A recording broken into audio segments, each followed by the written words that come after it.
Do you know what the worst part of my job is? Covering United. Especially when we're this bad. So, I don't think you come here for the news. I think you come here for the reaction. I could be wrong. I don't think many of you find out what's happened by me. But in case that's how you've ended up here tonight, just clicking on and going, oh yeah, United played tonight, and I didn't see the game. 1, lucky you. 2, United have just been knocked out of the Carabao Cup by Grimsby Town. League Two Grimsby Town. After a penalty shootout that's been going on since about 2:30 this afternoon. Bryan Mbeumo rattled one off the bar.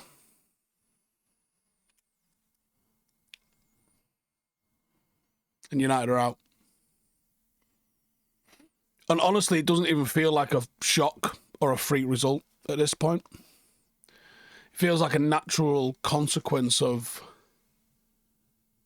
what we've just seen for the last 2 matches. I can't lump. Arsenal was a bad result, but it wasn't a bad performance. The last 2 have been bad performances. But what are we watching? We're watching a team that is defensively weak, very easy to play against, poor at dealing with crosses, blunt in attack, taking shots but not scoring, and completely lacking in spark and quality. Tonight is humiliating. But it's about more than it being a cup tie. It's the story of this season so far. There's no authority, no cutting edge to United. How did it come to this?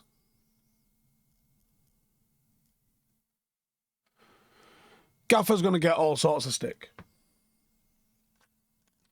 But do you know what? While I don't absolve him from all blame, I think you have to massively look at the players. The 11 the Gaffer selected tonight should have been able to stick away a League Two team. This wasn't kids and reserves. Onana, Maguire, Ugarte, Sesko, Cunha, Ahmad. Players worth hundreds of millions of pounds.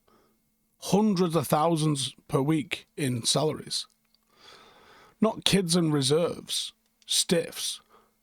It's a squad that should dominate a League Two side. But they were on the back foot from the get-go. And it wasn't just out-fought, kick and run, they wanted it more than us sort of nonsense, that you, like cliches that you get flung around. They played better football. They asked intelligent questions of us. And they dragged us into a game where they put it on us. They overloaded. They put numbers forward in attack, and our defensive frailties were on show. And the first half absolutely summed that up. They went 2 goals up. One from Vernon, one from Terrell Warren. Now, the one from Terrell Warren, he caught it, it's handball, but there's no VAR, and you play to the whistle. Both were avoidable. Both come from not dealing with crosses. Poor defending. How's Harry Maguire getting jumped all over like that? And United couldn't and clearly cannot deal with crosses into the box. Onana's flapped. The whole back three gets caught flat-footed. It was desperate. Maguire made 11 clearances. Maguire actually had a heavily involved game. Won a lot of duels. He's an £80 million centre-half. I can't wait tomorrow to see Sky Sports putting up the fucking cost of this 11 versus Grimsby's. Or how much United's coach trip tonight cost compared to the cost of assembling that entire Grimsby squad. Because it's coming, isn't it?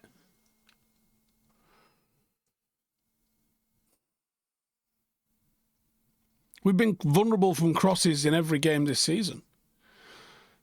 That is something I expect the manager to fix. And then in attack, you have 18 shots in the game. How many actually look like they were going in? Ahmad had a big chance. Sesko had a few blocked. Fluffed a big one.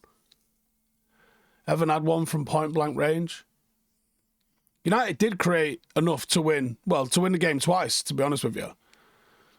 But you've got to be ruthless. Can't be sitting here talking about nearly football against a League Two team. Sloppy execution, heavy touches. All right, yeah, the pitch weren't great. Both of you have to play on the same pitch.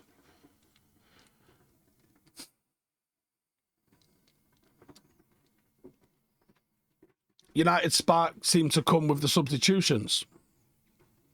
Bruno, Mount and Mbeumo came off the bench.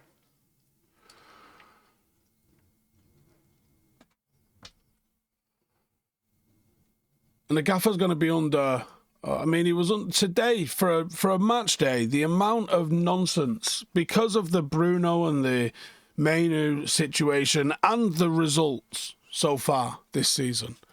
Because of that, the noise today on a match day was, quite frankly, nuts. You can't move in my comment section, on Twitter, for get Amorim out, or the formation doesn't work, doesn't suit the squad, it doesn't suit English football, for any variation of that. All my group chats are the same. Like, about 100 messages from people tonight. And it's all the same sort of themes. Everyone's saying the same thing. Ultimately, the vibe is he's not going to survive this. How long do Ineos give him? Can you make a change right now? A lot of people, some of the ex-United players that I speak to, you're all just going to assume Rio. I haven't actually spoken to Rio tonight. But some of the ex-United players that I speak to go, this team suits 4-3-3 down to the ground. And the weird thing is with Amorim and this, he was more flexible in Portugal. And he can't win at all now. He can't win at all. Because if he does change to a 4-3-3, he's going to look really silly. And if he changes to a 4-3-3 and it's not an immediate, instant success, he's going to get accused of abandoning his principles. And that's what this guy was meant to have been. Someone that brought a clear identity, pressing football, quick transitions, positional play. The midfield too seems so lost, man. Tonight it was Menu and Agate. More than enough to beat a League Two side. Wing-backs are the people that you expect to be on the ball the most in this system because of the way that it sets up and the way they find themselves. Both of the wing-backs tonight, both Dorgu and Delo, looked like they couldn't trap a bag of cement. Like, the pair of them just... every touch was heavy. And it looks like they don't know about push or hold.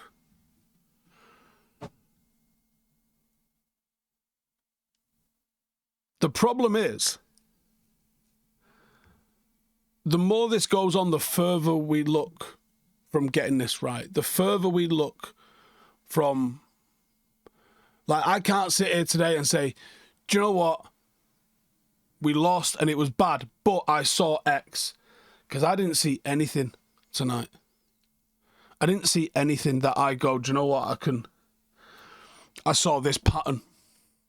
I saw this way that we dealt with crosses. No, I was shitting it every single time someone attacked us because I think we looked so fragile. There was that one incident, I think it was the first half.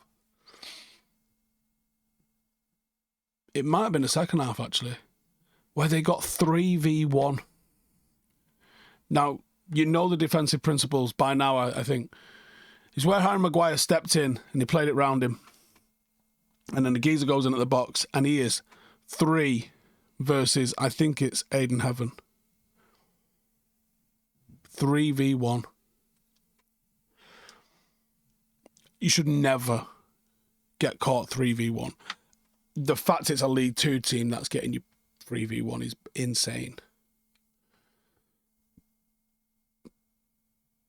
And I haven't seen what the manager said yet. I've just come to record this straight away. Anyone who talks about rotations mental. Because that might not have been your entire first 11, but Christ.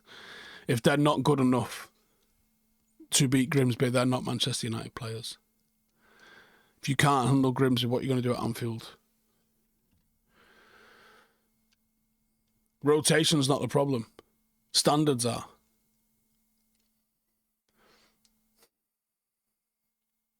And then the penalties sum it up, didn't they? Really?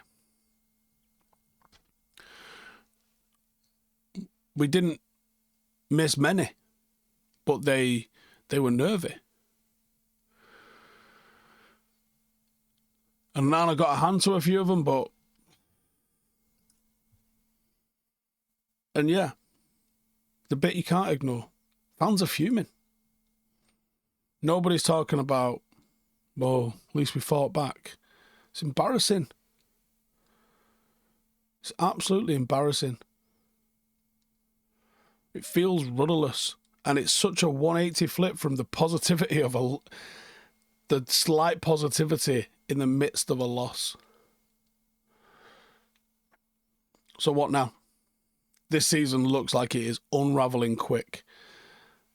I said to a few people once the game got started, this feels like MK Dons 2.0.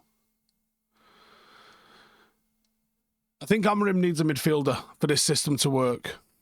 But you don't need a midfielder to beat Grimsby. So what's going on? Why do we look so blunt in attack? Even against League Two opposition. Why do we look so vulnerable and like off the cuff defensively? And how long does it get before patience runs out completely? Because this isn't one bad night. No, you have to take into account some of last year's form. You have to. And obviously tonight hurts because you've just gone out of the cup. And I thought it was going to be a fucking cakewalk, to be honest. Because Grimsby are not a kick and rush, battle it out team. We look absolutely adrift and the players look unsure and the fans have had enough. So, I've seen that there's some Garnacho news. I don't care. Get rid of him. Sick of him. I can't be asked covering that tomorrow on my walk, which, by the way, 5:30 is going to be here in a blink of an eye. So, what I'm going to do instead is I'm going to say, throw in your questions and I'll answer your questions tomorrow. Because then at least I can go through those. Because it's draining just talking about the same stuff over and over again. So, questions. And you can stick to football if you like. You can talk about anything. We could even make... Do you want tomorrow's walk to be a football-free zone? Because I'll tell you what's coming out tomorrow, right? Already. You've got 5 things. You've got your player ratings. I'm going to cover the game extensively, and I don't want to. If there's some major transfer news, like your Menu is sold or whatever, but if Howson goes, we know he's going to go. If Garnacho goes, we know he's going to go. If Bruno goes, I'd cover that. But do you know what I mean? I want to talk about something else, if I can, tomorrow. So do we do that? You tell me. Do we do a football one? Do we not do a football one? Throw your questions in and we'll see where it lies. And I'll see you all at 5:30 in the morning. Pretty boring one tomorrow. I'm just going to the gym.